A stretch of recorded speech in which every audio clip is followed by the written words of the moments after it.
Ce n'était pas la première fois que SpaceX perdait une fusée, mais jamais de façon aussi inquiétante.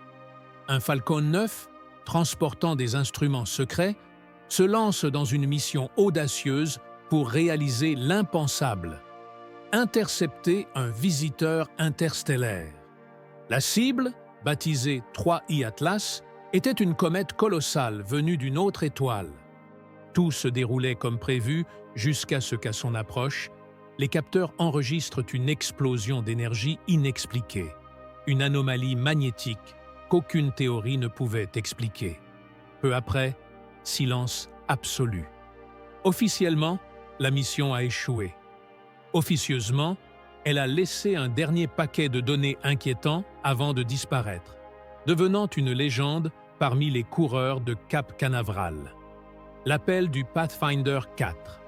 Le lancement s'est déroulé sans projecteur ni retransmissions en direct. Il s'est déroulé en secret, avec un Falcon. 9 d'entre eux furent peints en noir pour se cacher dans le ciel de Floride. Pour les rares connaisseurs, il s'agissait de l'une des entreprises les plus audacieuses de l'humanité. Poursuivre à toute vitesse une comète traversant le système solaire à plus de 245 000 km/h. L'Atlas 3I n'était pas un visiteur ordinaire. Détecté par le système Atlas au Chili, il est devenu seulement le troisième objet interstellaire confirmé. Gigantesque, mesurant jusqu'à 10 km de diamètre, il éclipsait Oumuamua et Borisov et possédait une valeur scientifique inestimable. Plus qu'un risque inexistant, c'était une opportunité unique. Telle une capsule temporelle venue d'un autre soleil, sa glace et sa poussière pourraient révéler si les éléments constitutifs de la vie sont universels, cachant dans leur composition chimique des indices sur leurs origines cosmiques. C'était la version officielle de l'histoire, du moins celle qui se murmurait lors de réunions confidentielles. La mission Pathfinder 4 serait équipée de microsondes révolutionnaires, de minuscules échantillonneurs conçus pour pénétrer la chevelure et collecter la poussière interstellaire. Mais la complexité d'une telle mission était absurde. Intercepter un objet se déplaçant à une telle vitesse exige une précision inimaginable. La fenêtre de lancement était minuscule. Les calculs de trajectoire ne laissaient aucune marge d'erreur. Et le Falcon 9 a dû effectuer une série de manœuvres complexes pour s'approcher. Ce que beaucoup oubliaient, c'étaient les risques et les coûts énormes que cela impliquait, tout cela pour une mission de ramassage de poussière. La vérité, comme souvent, était bien plus étrange. La mission avait un second objectif, classifié, connu seulement de quelques directeurs de mission et représentants de la Force spatiale américaine. Le Faucon le 9 n'était pas seulement un collector, c'était un scanner. À l'intérieur de la coiffe de la charge utile se trouvait un dispositif expérimental d'imagerie résonante de l'espace lointain. Son but n'était pas d'observer la surface de la comète, mais de voir à l'intérieur. Comme Pathfinder 4 a brûlé son carburant, voyageant plus loin et plus vite que n'importe quel Falcon 9 précédent, le contrôle de mission à Hawthorne, en Californie, était une mer de tensions silencieuses. Le vaisseau spatial fonctionnait parfaitement, atteignant chaque point de sa trajectoire avec une précision extrême. Sur l'écran principal, un point représentant la fusée s'approchait lentement d'un autre point, l'icône 3I Atlas. Les heures se transformèrent en jours. Enfin, le moment est venu. Le Faucon le 9 était à portée. L'ordre a été donné de larguer la charge utile et d'activer le scanner. Séquence d'imagerie résonante a commencé. Une onde basse fréquence fut dirigée vers le noyau de la comète, et c'est alors que l'impossible se produisit. Le signal renvoyé n'était pas l'écho confus d'un noyau glacé et chaotique. C'était un motif, structuré, complexe et indéniablement artificiel. Une vague d'incrédulité envahit la salle de contrôle. Avant que quiconque puisse comprendre ce qu'il voyait, un second événement se produisit. Une énorme décharge d'énergie jaillit de la comète, non pas de sa surface, mais des profondeurs de son noyau. Le champ magnétique terrestre, surveillé par satellite, s'est déformé sous l'effet de la perturbation. Les effets ont été ressentis à plus de 240 millions de kilomètres. À l'écran, dans Hawthorne, la télémétrie Pathfinder 4 est devenue un code corrompu. Et puis, en un instant, tout devint noir. Le vaisseau spatial et sa terrifiante découverte disparurent sans laisser de traces. Le centre de contrôle fut confronté à une réalité unique et terrifiante. Ils n'avaient pas seulement trouvé une comète, ils avaient reçu un message des ténèbres. Le silence du centre de contrôle avait un son particulier. Ce n'est pas paisible. C'est un lourd et étouffant manteau de pressentiment. Dans les instants qui suivent, l'effondrement du Pathfinder 4, le silence était absolu. Tous les écrans de suivi du vaisseau spatial de 150 millions de dollars affichaient désormais les mêmes 3 mots « signal perdu ». Les ingénieurs tapaient frénétiquement des commandes, tentant de rétablir la connexion, envoyant des signaux dans le vide, espérant un écho qui ne se produisit jamais. Attention, ce n'était pas une panne de communication classique. Il n'y a pas eu de dégradation progressive, pas de transmission corrompue.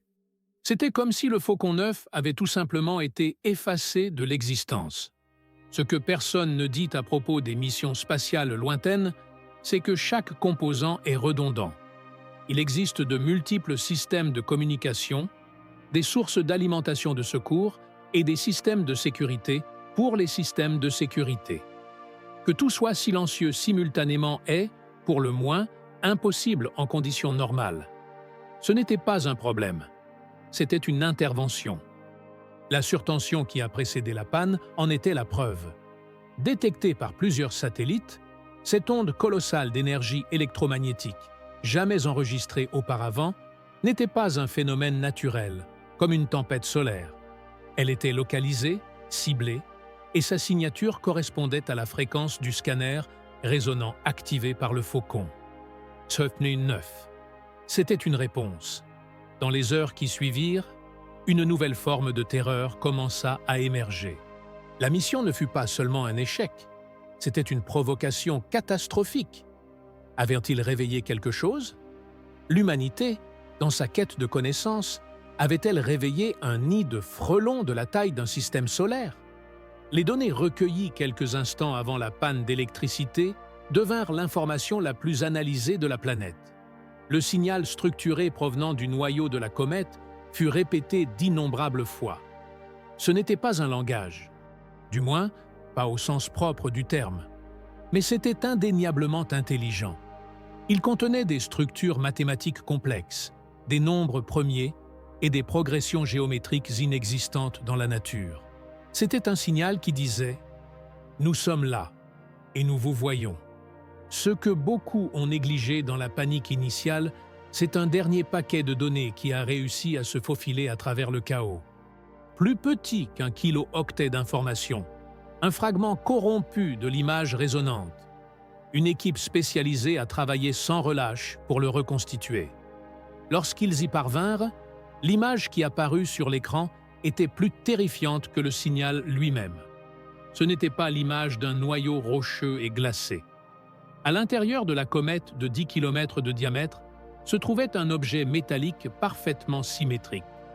Complexe, en forme de grille, immense, une construction de plus d'1 kilomètre de diamètre, protégée par une coquille de glace et de roche. La comète n'était pas un objet naturel contenant une technologie. La comète était la technologie. C'était un vaisseau camouflé en débris célestes primordiaux. Soudain, la trajectoire du 3I Atlas ne semblait plus aussi aléatoire.